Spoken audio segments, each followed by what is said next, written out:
From Yeravam ben Nevat building up Beit El together with Dan, it seems that the area of Binyamin was still together with Yehuda for now. But as noted, that important bridge area will become the center of a tug-of-war between the two kingdoms. In part, this is due to its important routes east and west, which are much more limited in the area of Ephraim, though much more plentiful in Manasseh to the north, and of course even more limited in Yehuda, especially eastwards. Today, we often say that there's one main route heading north from Yerushalayim towards Shechem. We say that Route 60 preserves the Derech HaAvot route from the times of the Navi, but it's important to say that it more or less preserves the ancient route. It's not exact. For the most part, modern roads in Israel lay on top of ancient routes, which is absolutely amazing. This means that when we travel through much of the land of Israel, we're traveling through history. We receive regards on even a simple trip between towns from kings and prophets who traveled these same routes.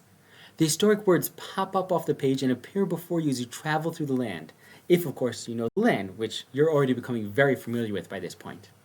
The reason for this is that for the most part, the topography hasn't changed all that much. The lay of the land is still the same. As such, the more comfortable way to travel with the least unnecessary ups and downs is the most comfortable route, whether you're traveling by donkey, by camel, by car, or by foot. Of course, there are exceptions. Roads now incorporating tunnels and bridges provide new opportunities and shortcuts that wouldn't have been an option then, and so on.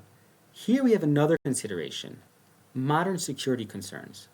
There are some roads that have been adjusted to circumvent large population centers that could be considered for the time being of a more hostile nature.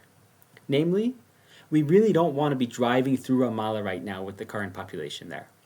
As such, this has caused some adjustments that may be overlooked. In fact, there were two main roads going north.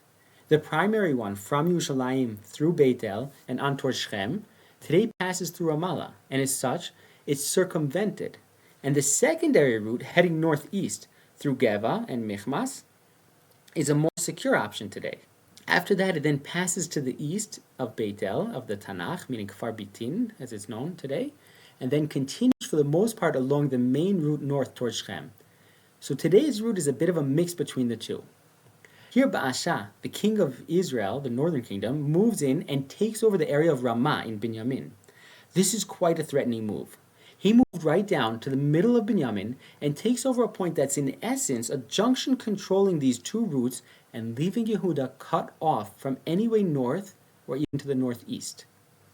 In response, Asa of Yehuda pays off Aram, who in theory is a second-rate power, much like we were, at least when we were united, but divided, we become weaker. Second-rate powers take advantage of a vacuum in the overall control by the larger empires around us. This happens when there's a lull in those empires' control, and they try to take control of the weaker nations around them. We did this under David and Shlomo when we were united and stronger than those smaller nations around us, but now the tides have turned, and everyone will be trying to break away from under our control and even take over the main routes and trade arteries that we'd controlled previously. Here, Aram takes the opportunity to take over the important passageways leading from the areas of Lebanon and Damascus into the land of Israel, those three towns that we remember from our very first program together that protect the entrance into the land from the north. These three places, Iyun, Dan, and Avel Beit Ma'acha, are often mentioned together for this reason. They even extend beyond that throughout the area of Naphtali. This was certainly enough to get Baasha to back off and retreat back into his area with his capital in Tirzah, which we'll talk about later. With Baasha deflected, Asa of Yehuda can now clear out the blocked junction by Ramah and even fortify important points along the routes north of Yerushalayim, both to the northeast, such as Geva, and the northwest, such as Mitzpah. Of course, however, we can't ignore that we're again standing by Mitzpah with a civil war in the area of Binyamin.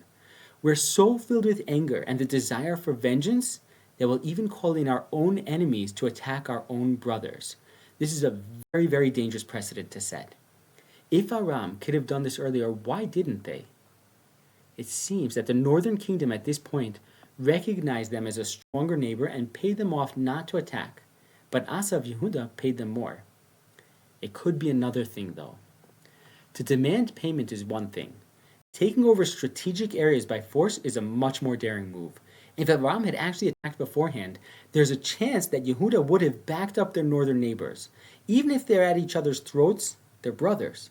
and there's the chance that they would reunite to fend off an outside enemy. Asa's invitation, however, showed them that this was not the case, and they recognized this as an opportunity to take over these vital points.